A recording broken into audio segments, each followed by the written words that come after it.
Since Inauguration Day on 2025, Trump's return to office has been an attempt to steamroll both law and customs and find out how far the U.S. political system can be warped to accommodate his allies' desire to enrich themselves and their perverted notions of government. Last September, Commerce Secretary Howard Lutnick and President Trump cut a $1 billion deal with Kazakhstan, giving a little-known American company access to one of the world's largest untapped reserves of the critical mineral tungsten, which is needed for the production of missiles, fighter jets, and computer chips. But the deal proved profitable for more than just the United States. Within weeks of those negotiations, both Donald Trump and Lutnick's sons got in on the action too. This torching of both norms and statutes for officials and legal interpretation by the administration has happened in so many spheres, it might be impossible to identify and label them all. English professors, they say, it's the most brilliant thing I've ever seen. From Trump's refusal to offer up his tax returns as a candidate or make a pre-election pledge to acknowledge the winner of the election if he lost. Joining us, New York Times investigative reporter Eric Lipton. Is this an outlier? Is this the only instance that we can document where the Trump sons stand to benefit from a government contract? I mean, it's the opposite of an outlier. To the gutting of USAID causing the deaths of hundreds of thousands of people so far, and the shredding of laws on congressional appropriations, no tradition or policy has been too large or too small for Trump or his minions to try to undo. It really became most apparent initially with the cryptocurrency. They're literally trying everything they can. That's the case with predictions markets, where they are invested in predictions markets, and their dad took steps through the CFTC to unleash that industry. It's the case with defense contracting. It's the case with critical minerals. There's just across the board. Just this week, Chris Geidner and Steve Vladek both wrote about the first hearing ever convened by the Alien Terrorist Removal Court. The court was established in the 90s, but even during the excesses of the war on terror under George W. Bush, government attorneys were too intimidated to use it, fearing any case brought there would result in its being struck down as unconstitutional. And in fact, this week, the judge concluded that the Department of Justice would have to do more to make its case. Details of the sentencing are classified at this time, though a district judge issued a subsequent order asking the DOJ to make a more thoughtful consideration. And over the weekend, we also learned that the Pentagon has been hiding the numbers of injuries from Iranian counterstrikes in the war, trying to play down the damage inflicted by Tehran. It took the war in Vietnam 6 years to become as unpopular as Trump's war with Iran has become in 6 months. The Intercept has been reporting on the same kinds of deception with regard to casualties in Iran for more than 3 months now. Joining me now is Robert Pape. He's professor of political science at the University of Chicago, author of Bombing to Win, leaving both the public and likely lawmakers as well in the dark about the cost of this war on every front. It's very important to understand that we all know, and his advisors are surely telling him, that the military risks here with ground and actually any of the military options are horrible for the United States and the American allies. But he's going forward because he's in political desperation. Once the United States and the world are free of Trump, we'll need to be ready to make changes in both laws and norms to better reduce our political system's vulnerability to a cult of personality like the one we're currently experiencing, and also the wave of corruption that's been set in motion. Doing deals in places like Vietnam and a hotel complex in the Middle East that are kind of aligned with his agenda through relationships that the president is continuing to expand there. So we are seeing this in a level unlike anything in American history, the opportunities to enrich themselves. There's never been anything like this. Today, I want to look at ideas on how to use both these tools to block and unravel the current harm, mistakes to watch out for, and what we can do right now that's independent of getting control of Congress.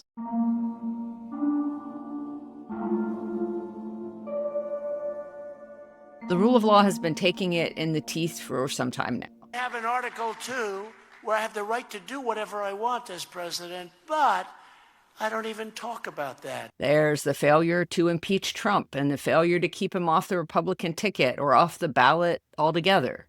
There are the ongoing atrocities of the Venezuelan boat strikes. The Times says that Marco Rubio has become the, quote, de facto viceroy of Venezuela, something which has not been seen since the Americans occupied Iraq after the 2003 invasion. And the puppet government the U.S. has helped to install in Venezuela. If you're an average voting Venezuelan, you're thinking, wait, we're in the midst of a natural disaster. The U.S. government is backing up this corrupt, autocratic government. When are we going to see actual real change that represents our views and our interests in government? There's the deadly bombing of a girls' school in Iran and the subsequent denials about it. I just want to understand why he consistently says it wasn't us, we didn't do this, when all the evidence and indeed the preliminary report, and we've spoken to a military insider who says this was human error.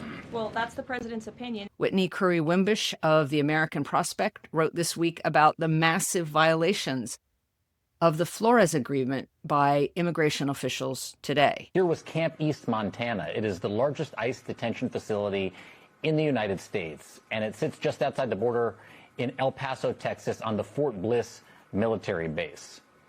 The 1997 Flores Agreement limits juvenile detention to 20 days, yet there are documented cases in which detention has stretched much, much longer, even to nearly a year. A new graphic and frankly chilling report by the ACLU and Human Rights Watch details the horrors held behind those walls, told through the experiences of those inside. Stories of people being denied proper medical care, of inedible food, stories of not even being able to see the sun for days.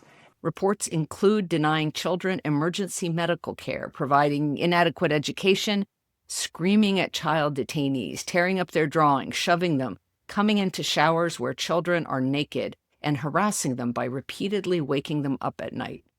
A detainee named Ismail told Human Rights Watch, quote, "I sometimes look at my bed sheets and I wonder if it would be easier to hang myself instead of trying to survive this torture. I don't know how to describe what I'm feeling. I feel forgotten. People have died here and no one cares." The government is also accused of hiding actual detention figures in an attempt to subvert the Flores ruling. One man who had only been there a month at the time of his interview shared, quote, "The guards beat us. When one person speaks up for themselves, they take it out on all of us. It doesn't matter if you haven't done anything wrong. They beat you just for insisting on getting your rights, food, or medicine when you don't get it. It's clear to me that they're trying to make a point. The point is that they are in control and can do whatever they want with us. Whatever they want with us. They can humiliate us, beat us, laugh at us, and nothing will happen to them."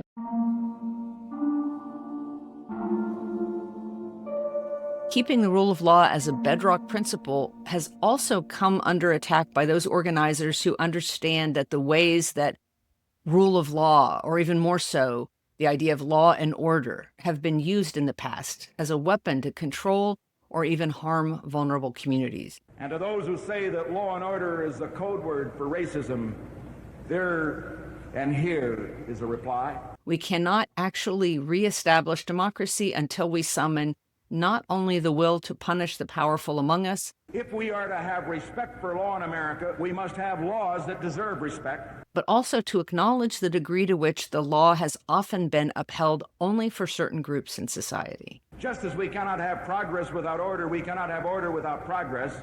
And so as we commit to order tonight, let us commit to progress. Yet one concept I realized in writing my book on concentration camps was that there are few societies in which the rule of law isn't problematic. And this brings me to the clearest choice among the great issues of this campaign. I do think it's critical to acknowledge history and work to make law that is not primarily a tool to inflict harm on the poorest and most disadvantaged communities in the country. For the past 5 years, we have been deluged by government programs for the unemployed, programs for the cities, programs for the poor. But I've also noticed that end runs around the rule of law by the government consistently make any given crisis more dangerous. Following the first black president, Donald Trump revived the grievances of many white voters. And we will take back this country for you, and we will make America great again. Because of the combination of lack of accountability and lack of restrictions involved. Now, in 2020, the Black Lives Matter protests and the removal of Confederate statues represent a natural target for Trump. These people are vandals, but they're agitators, but they're terrorists. It's a vanishingly rare leader who won't be further corrupted by the opportunity to wield expanded power. In February 1942, President Roosevelt, bowing to pressures from civilian and military leaders on the West Coast, issued Executive Order 9066. The loss of the rule of law rarely benefits the people whom the rule of law persecuted before. This order led to the forced relocation of more than 110,000 Japanese Americans from the West Coast to internment camps miles inland and operated by the military. It merely expands the targeted classes to include groups that might previously have had some protections. More than 2/3 of those people were native-born American citizens. And over at Balls and Strikes, Madiba Denny wrote about an ACLU report from last week that looked at more than 1,200 incidents of immigration enforcement across 8 states since Donald Trump's return to office. When immigration agents are free to break the law without personal consequence, she wrote, there are deadly consequences for everyone else.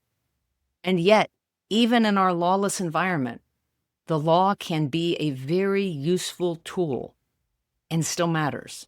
3 cheers for E. Jean Carroll, whose attorneys finally forced a payout of the $5.6 million owed to her by Donald Trump as damages for his sexual assault and defamation against her. That order coming despite the president's demand for a delay. It's just one small part of his crimes, but the Supreme Court's denial of his appeal and the money transfers show that the system will not always bend for him at the highest levels, and he is not invincible, despite protection from the most powerful and wealthy people in the country. We're joined now by California's Attorney General Rob Bonta. Cheers, too, for the attorneys general of 12 states, coast to coast, who successfully won a temporary restraining order this week to halt the merger of Paramount with Warner Brothers while the lawsuit against it proceeds. This is also going to lead to job loss and lower wages. So from job loss and lower wages to lower quality, choice, competition, higher prices, this is a bad deal for California and for Americans. Larry Ellison, the primary backer of the Paramount merger deal, has been a key supporter of Donald Trump, and his decision to install Barry Weiss at CBS News after a previous deal to acquire the network has led to tremendous changes in coverage there, most of which appear to openly favor Donald Trump. From art to news, there will be less content and less diversity of perspectives. Halting the consolidation of billionaires' merger deals may well prove to be a key part of limiting propaganda and protecting free speech in the United States. The federal government has completely retreated and abdicated from its role to enforce antitrust law. That's why we're stepping in. Perhaps even more importantly, last Friday, U.S. District Judge Carrie Dooley became the 16th judge to rule against the efforts by the Department of Justice to obtain states' voter registration data. The Trump Justice Department sued West Virginia after the Secretary of State's office refused to provide an unredacted copy of the statewide voter registration database. To date, no judges have ruled for the government in these cases. West Virginia's Secretary of State and the Attorney General, both Republicans, argued West Virginia law prohibits releasing sensitive personal information even to the federal government without clear legal authority, stymieing what appears to be part of a larger scheme to use illegitimate means to influence or upend the midterm elections this November. This data is really pretty sensitive stuff. It is, and even if it weren't that sensitive, the idea that the federal government gets to tell us what our state law is something that we're always going to defend. In some cases, the Trump administration is inadvertently reinforcing the rule of law by bringing such ridiculously vindictive cases for offenses that didn't happen or aren't crimes. There's fallout this morning after President Trump threatened several Democratic lawmakers with arrest and even death after they posted a video calling on military members to ignore legal orders. In some cases, this has inadvertently helped maintain the better side of the rule of law by outraging judges who not only protect the accused against unfair prosecution, but also call the government's conduct into question more broadly. In previous episodes, I've discussed the DC Sandwich Guy, the Broadview Six, and Marimar Martinez in Chicago, who was charged by the Department of Justice before video revealed that the case entirely misrepresented all the details of the encounter in which she was shot multiple times. For months, DHS has claimed Marimar Martinez boxed in Border Patrol agents with her car. All right, it's time to get aggressive and get the out, because they're trying to box us in. We can now compare this new body camera video with surveillance video of the same moment, where Border Patrol agent Charles Exum's car is stopped with no one in front of him. Seconds later, he shoots 5 times. In even more recent developments, the Justice Department's entire case against U.S. Olympian David Hern, involving a felony charge claiming he deliberately caused more than $1,000 of damage to the reflecting pool on the National Mall, is now on the brink of collapse due to missing evidence. In a striking new 75-page argument, the defense attorneys for David Hern, 67-year-old man who was in the Olympics 3 times, really point out what could be characterized as comical errors by the Trump administration, which could lead to the demise of a case that's been a laughingstock, though obviously very serious to Mr. Hern. And on Monday, the New York Times published a piece about more than 550 people charged with assault by the Trump administration over immigration operations. New York Times investigative reporter Mike McIntyre was part of an investigation that looked into this. More than 400 cases have been decided so far, with almost half of them falling apart through acquittals or cases bounced by judges or withdrawn by prosecutors. What we're finding is that many of these cases just never should have been brought in the first place, and that juries and judges are basically saying they don't believe the federal government. The Times reporters call this failure rate abysmal compared to prior administrations, noting that the Justice Department seldom loses criminal cases, with more than 90% of defendants pleading guilty or being convicted at trial in other instances. We found at least 30 cases in which judges admonished the government, either prosecutors or agents, for destroying or withholding evidence, for making exaggerated claims, and other misconduct. Meanwhile, however, many other cases, of course, were not dismissed. We turn now to a case that's been widely seen as a test case of the Trump administration's crackdown on dissent. Some have resulted in staggering sentences for minor or inconsequential actions, in some instances over free speech. A federal judge in Texas handed down unusually harsh sentences ranging from 30 to 100 years to a group of anti-ICE protesters convicted of terrorism charges in March. And even the cases that are brought and get tossed out serve to intimidate others who may not have the time or resources to defend themselves against the government. Among those sentenced was Daniel Sanchez Estrada, who wasn't even at the protest. He received a 30-year prison term for conspiracy to conceal documents after he moved a box containing anti-fascist magazines and pamphlets. Last week, Radley Balco had an opinion piece in the Times looking at how it would be an ambitious undertaking, but one worth the attempt, if Congress greenlights lawsuits against officials responsible for creating and maintaining ICE's culture of lawlessness. Quote, the tragedies that we have seen were foreseeable and inevitable.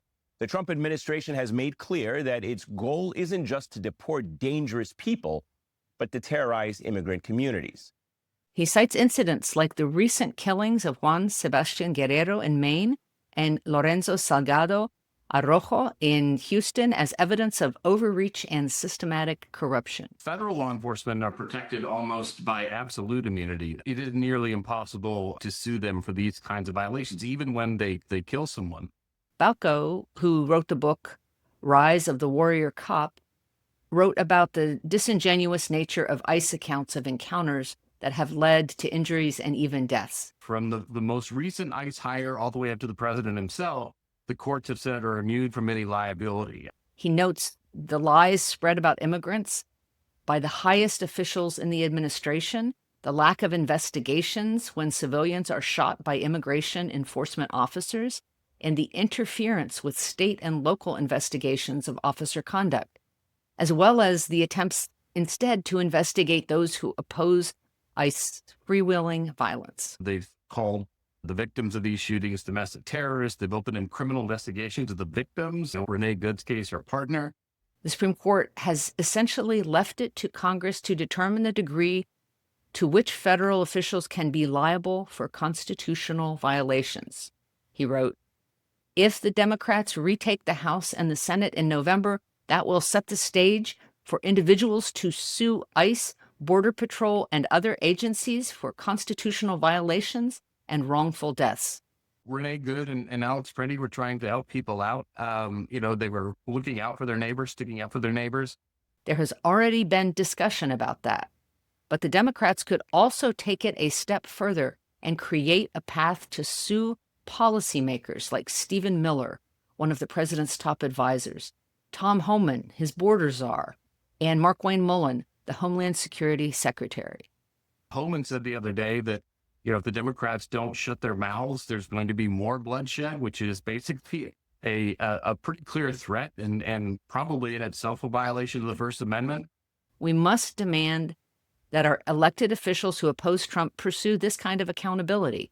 Without it, malicious actors can abuse government positions with impunity and then leave office with no means of redress for the deliberate harms they've committed to individuals, to the office, and to established civil rights protections as a whole.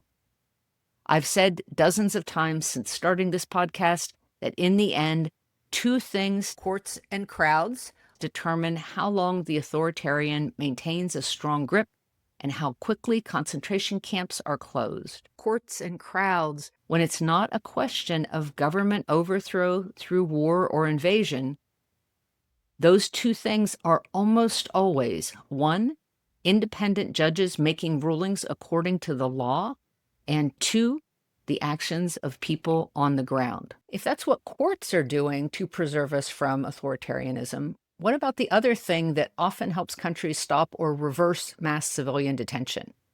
Maintaining the right to dissent. The first involves rule of law. The second involves norms. We have to work on both. And while we should help support organizations fighting in the courts, there are many things that we can do that don't require new laws or a new Congress or willingness to enforce anything. Last week, the Township Council of Montclair, New Jersey, pulled more than $91 million in funding from Citizens Bank over its support for corporations that are heavily involved in ICE detention. When you get moments like this, you have to actually bask in them a little bit and realize that it is indeed, there are some things that are turning. As a result, Citizens announced on Friday that it would end its financial ties to CoreCivic and Geo Group, two of the key private partners for ICE detention. Pressuring the companies work. Pressuring public officials works.